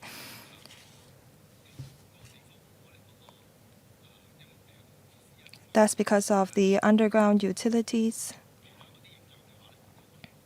and other factors, along with design issues. We are still working out a feasible solutions or proposals with the district councils.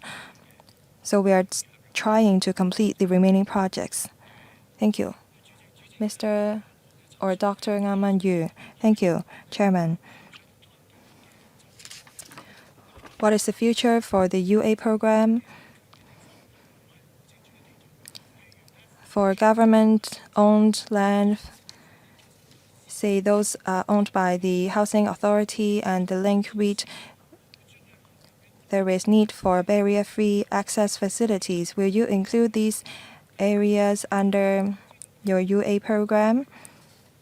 In Kwun Tong District, there is a KS43 project that is problematic. I would like to know about the transparency issue. I am the chairman of the transport panel of the Kwun Tong District Council. There is UA program report for district council meeting.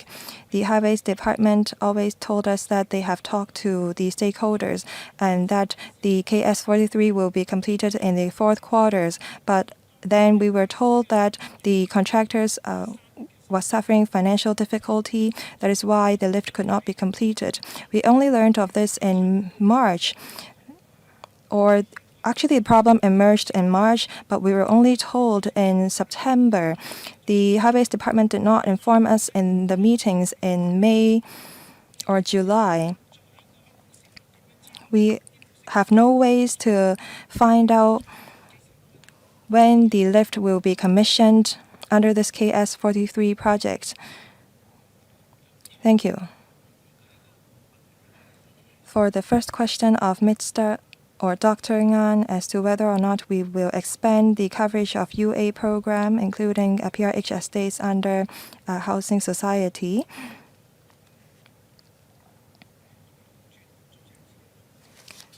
For estates under tenants purchase schemes, the buy or rent option scheme, and the public rental housing estates with properties divested, we construct lifts there. They are already under our special scheme under UA program. You do not cover PRH estates, correct? For PRH estates, the housing department have a program to install lifts for PRH estates. For KS43 project in Chenghua Road,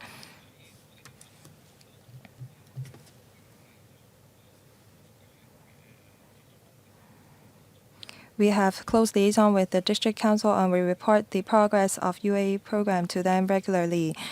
In the future, we will reinforce our communication with the Kwun Tong district and to explain information in a clearer way to members of the district council, so that members of the district council can know about the completion date of the projects as soon as possible. For the latest completion date, for KS43 under Kwon On Construction Company Limited, we have been pressing them about it. If they can deploy more resources, well, because we only need to install the lift before it can be completed, if they can do that, hopefully by the end of this year or the early next year, the lift can be completed. First quarter next year? I hope that Mr. Ng can repeat. By the end of this year or first quarter next year? Mr. Zhang? Perhaps I supplement. For that lift, the foundation works have been completed and we are about to install the lift tower. There are still some procedures that have to be completed by Kwon On. Hopefully, by the quarter 2 or quarter 3 of next year, we can have the project completed.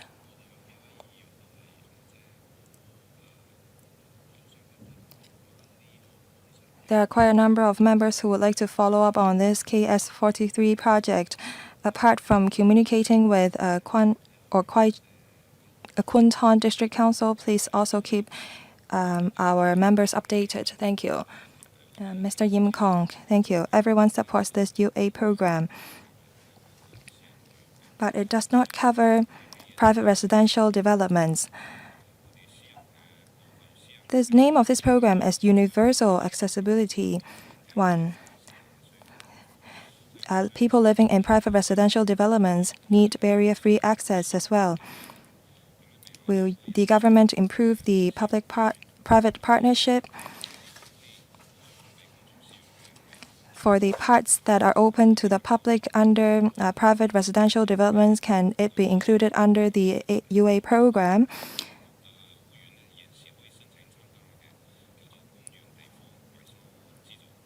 There is a subsidy scheme for private residential development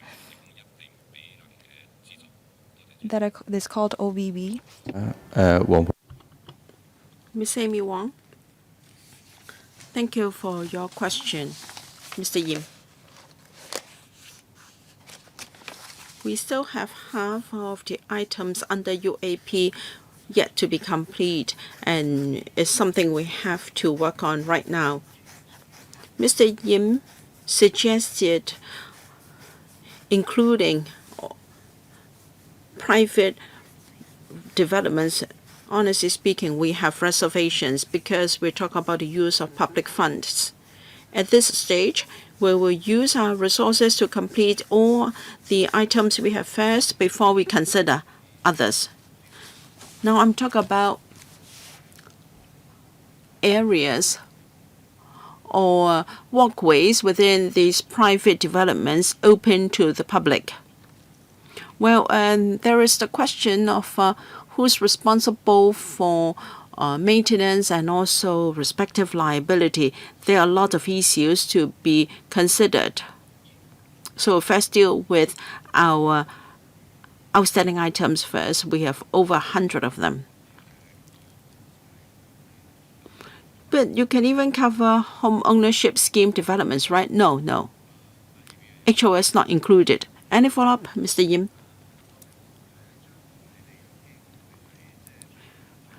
In future, will you consider the following?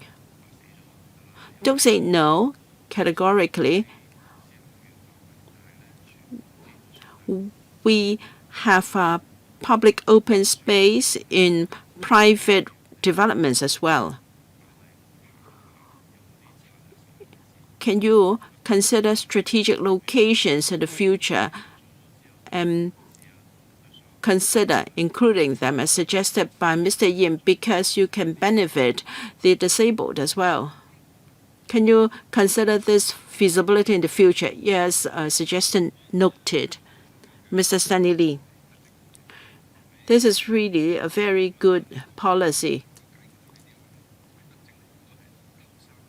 I think it will be on top of the 3 most welcome policies when it comes to the community.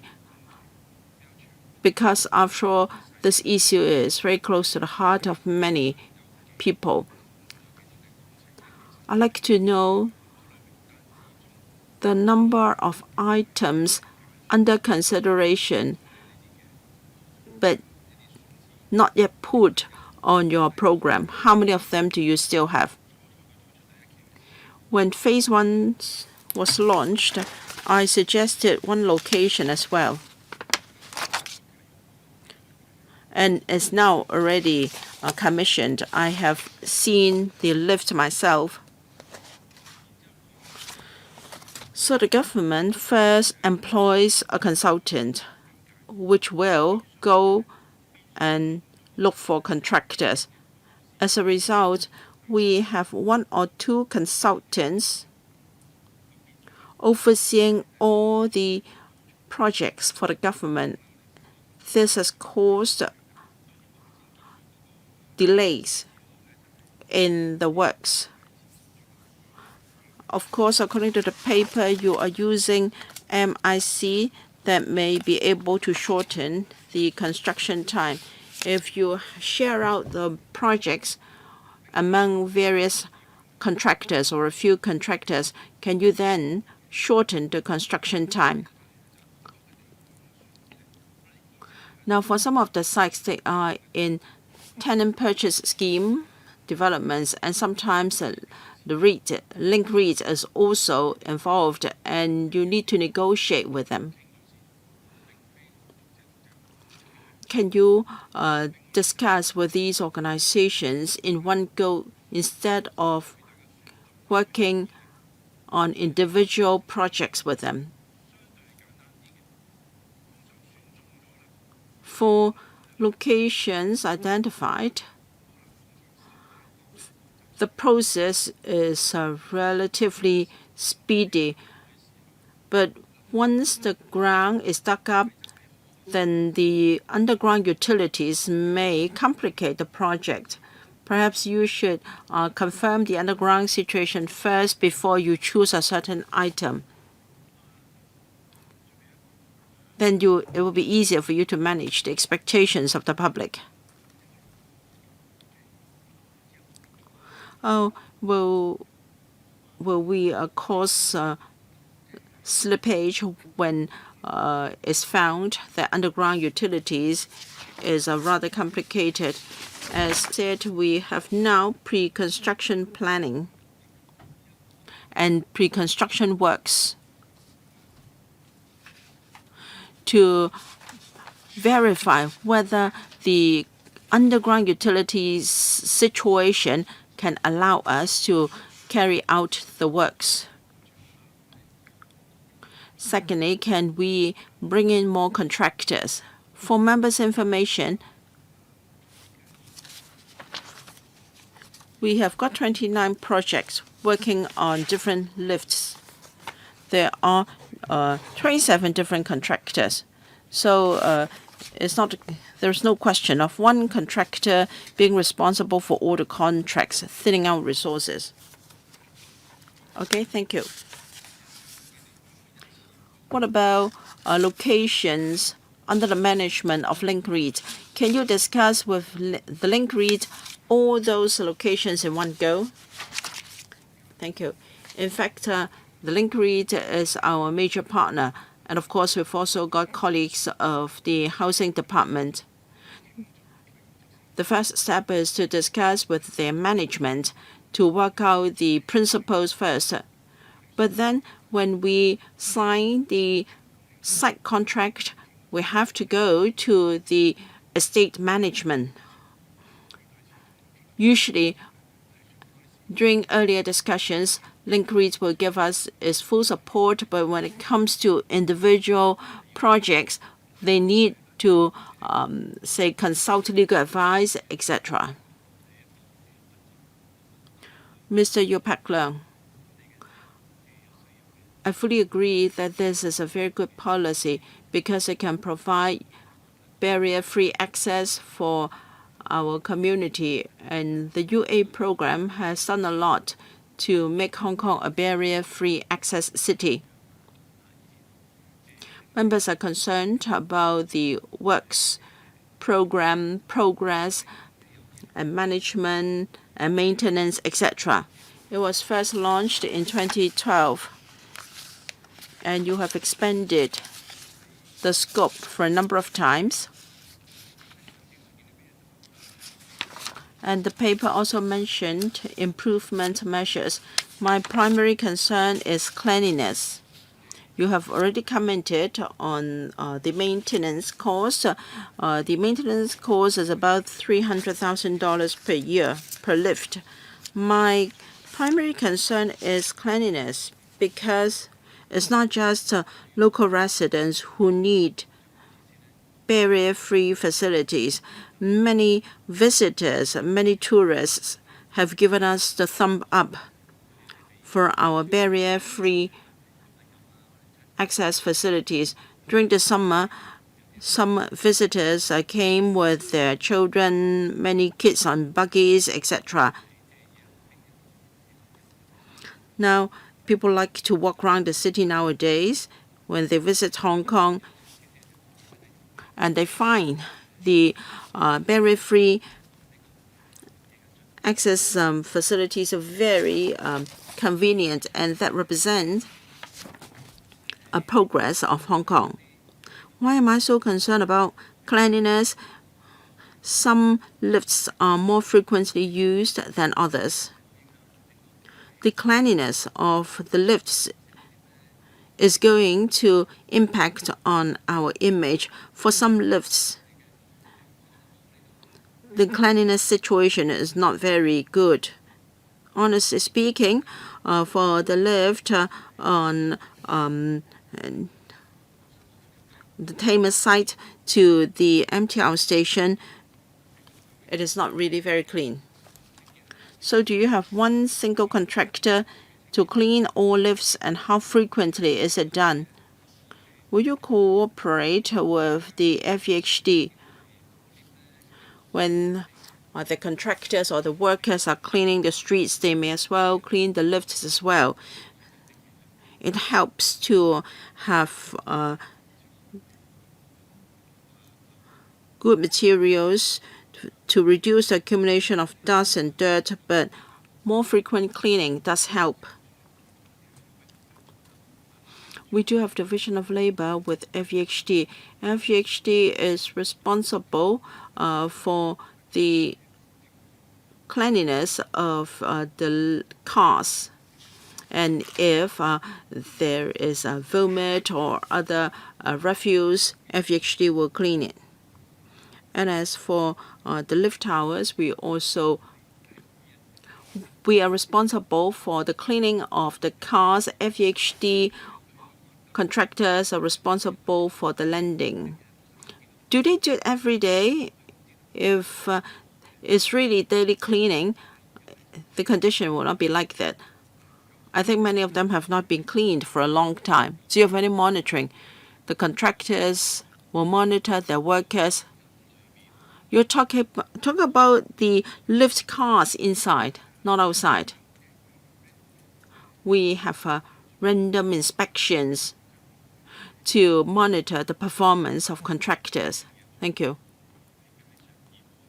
Perhaps this doesn't tally with what we see out there. I hope the Highways Department can keep a closer eye, because some of the lifts don't really look clean, both inside and outside. Some of them are rather dusty. I hope the Highways Department can pay attention to this, whether people have been lazy or people have not addressed these issues after receiving $300,000 per year. All right. From what I gathered, most are in support of the UA program, and we support the submission of this paper to the PWSC. That ends our discussion item. We don't have any AOB, then meeting is adjourned. Thank you very much.